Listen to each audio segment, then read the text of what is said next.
cabins in a delightful meadow of sunshine and flowers, where good friends Oscar Wilde and Mary Shelley are on a holiday, taking a lovely stroll. Oh, Oscar, what a lovely stroll this is! Why, yes, Mary, it is a lovely stroll. All these hills are just wonderful. Oh, yes, and the sunlight, it makes me feel so... Enlightened? Yes, enlightened. I'm just full to the brim with the knowledge that I will one day have complete happiness. Oh, yes, it does seem that way, doesn't it? I have always found sunlight to be very enlightening. Oh, look, a patch of flowers. How lovely. Let us frolic. Yes, let's. As they continue on their stroll, Oscar and Mary find that the sun is setting and night-time is steadily approaching. Ah, the sunset, the most beautiful part of the evening. Some say that the sunset is the closest thing to heaven that the living will ever see, aside from death and eternal life, of course, assuming that one believes in such things. Of course, there are also other ideas of heaven, other than the eternal resting place. Take, for instance, Hinduism and Buddhism, in which heaven is considered a pleasant transition place where the soul can rest peacefully until the next life. Many religions have a different idea of heaven than what is traditionally thought. Of course, to most, the sunset is simply that, the setting of the sun. You know, despite the name, the sun does not actually set. No, not at all. Ironically enough, it is the Earth's rotation that causes the illusion of the sun sinking down into the horizon. You see, scientific insight is the key to understanding the ways of the world around you. For instance, do you know what makes the sunset so colorful? Well, sunlight is made up of a range of colors from violet and blue to orange and red. During a sunset, it takes sunlight much longer to pass through the atmosphere, causing more purples and blues to be scattered out of the beam along the way, which causes the human eye to redden the light that reaches it. I bet you didn't know all of that, did you? Don't you see the importance of science in this world? Ah, night-time. The moon is but a thin crescent, the stars are bright and sparkling. We really should be getting back to the cabin. It's quite dark outside. Yes, you are right. I must confess I do become a little fearful of... Oh my! What is that mysterious glow coming from behind that hill over there? Let's go see what it is. Fireflies! Absorbed by the beauty of the glowing fireflies, Oscar and Mary completely forget about their decision to go home and decide to follow the delightful bugs. The fireflies lead them over hills and through valleys, and they are eventually brought to a strange cave. My, what a strange cave! I wonder what's inside. Hello, my dear friends. Plato? Yes, it is I, Plato, immortal master of all knowledge and philosophy. Won't you come inside and warm yourselves by the fire?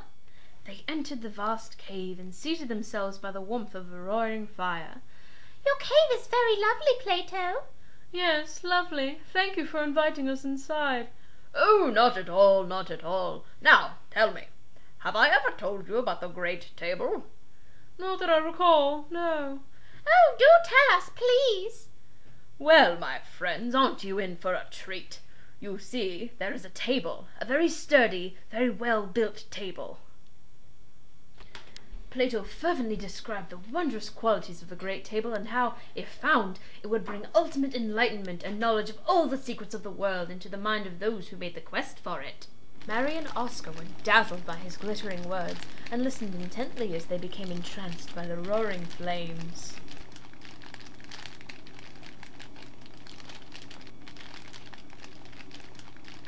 After saying goodbye to Plato, they made their way back to the cabin. They said good-night to each other and quickly fell asleep. No sooner than their heads hit the pillows did they begin to dream. They dreamt of a beautiful table in an unknown land, floating around and shimmering with light. Over breakfast the next morning, they each described their vivid and strangely similar dreams of what must be the great table. It was decided. It is decided. We must find that table. But how are we going to get it? A rocket! They got to work immediately, and in no time the rocket was finished. They set out at once, eager to find the table and gain the knowledge of the world. All systems clear. Ready for takeoff. 3, 2, 1, blast off!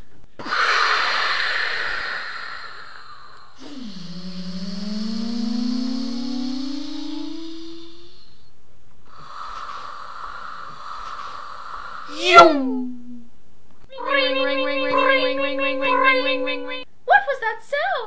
It must be the space phone. Who could be calling us? Hello? Who is this? It's your friend, Robert Louis Stevenson. Or should I say, ex-friend. I've been waiting an hour for you. Why aren't you at my birthday party? If you don't show up in the next 5 minutes, I'm not your friend anymore. Oh, my. Maybe we should head back. I don't think I... Hush! We mustn't be distracted from our quest. You're right, Mary. Oh well, he was such a wonderful friend. Well, we can't get too upset, Oscar. It will all be worth it in the end when we have that table. We must prevail. What was that? Something on the radar. What could it be? A chair? We must be getting close. I can almost taste the forbidden knowledge. Ring, ring, ring, ring, ring, ring, ring, ring, ring, ring, ring, ring, ring. Mummy, it's William. Where's my bug spray? I want to go outside. Oh, William, I took it with me. I thought I might need it in space. But, Mummy, I want to go outside. Oh, darling, Mummy is busy. You'll just have to go without it. Ring, ring, ring, ring, ring, ring, ring, ring, ring, ring, ring, ring. Oh, who is it this time? Hello? Oscar, this is Bosie. Bosie, how are you, darling? I've missed you so. Oh, hush! I know about your quest for that table. You know I hate tables. If you bring that thing home, we're through. Bosie, I mean it, Oscar. I shall never speak to you again.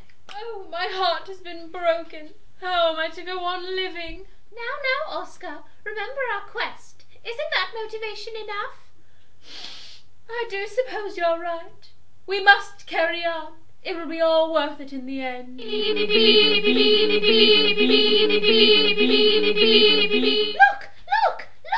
What is it? More kitchen-related things. Pumpkin hummus? We must be really close now. Huzzah! Ring, ring, ring, ring, ring, ring, ring, ring, ring, ring, ring, ring. Again? Oh, I bet it's William calling to bother me. Hello? Mummy, I went outside like you told me, and now the mosquitoes won't stop biting me. Mummy, I feel very sick. Won't you come home, Mummy? Oh, my poor baby. Oscar, maybe we should head back. Oh, Mary, he'll be okay. We've got to find that table. Wasn't it you who told me that the table was the most important thing? Wasn't it you who said it would all be worth it in the end? Yes, you're right. I've got to buck up and remember the task at hand. They had done all they could do. It was only a matter of time until they reached the table. All that was left was to wait.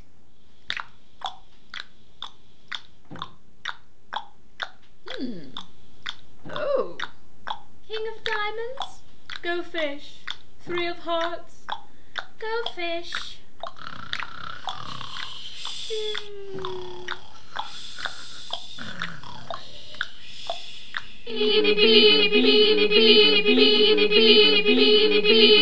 The radar!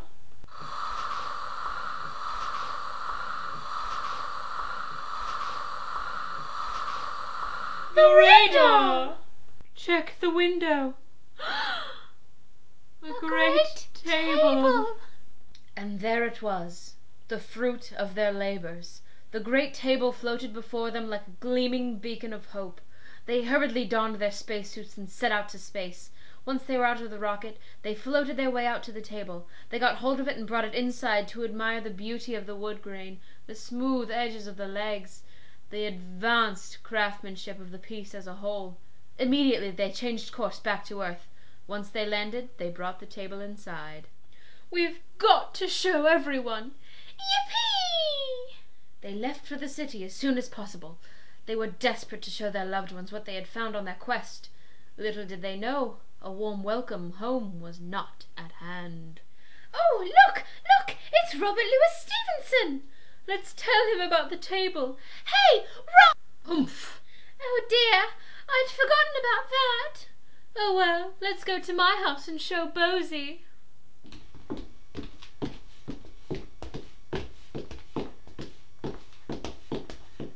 Oh look, a note. Dear Oscar, I told you not to bring that table home, but you did it anyway. I can clearly see where your loyalties lie. I shall never speak to you again. Ever, ever, ever, forever. We're through. Hugs and kisses, Bosie. Oh, my heart. It's okay, Oscar. Remember, at least we have the table.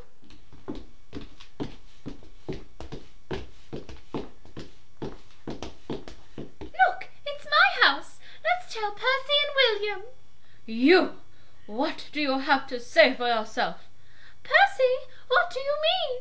You know what I mean. Because of that stupid table, our son is dead. Oh, no. I hope you're happy now. Oh, William, I never meant you any harm.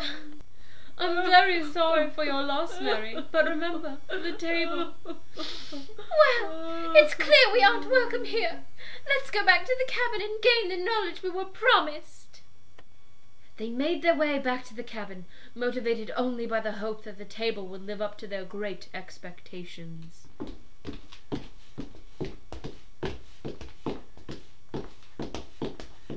Once they returned to the cabin, there was much rejoicing. The table seemed to glow with infinite knowledge. Womp, womp, womp, womp. They soon realized that nothing had changed. They knew nothing more than they had before. They were both enraged and disappointed at the same time. In a fury, they rushed out to find Plato's cave. Once they had found the cave, they stormed in without so much as a knock. "Hello there! Oh, you're angry." You, sir, have ruined our lives. Yeah. What? They explained to him the troubles they had gone through to get to the great table. They recounted their journey into space, the loss of their good friend, the breakup, the death of William, all because Plato had tricked them into thinking the great table was great, when, in reality, it was just a lousy table. And it's all because of you! You mean you actually found a table in space? Well, I didn't expect you to take that so literally. After all, it was only an allegory.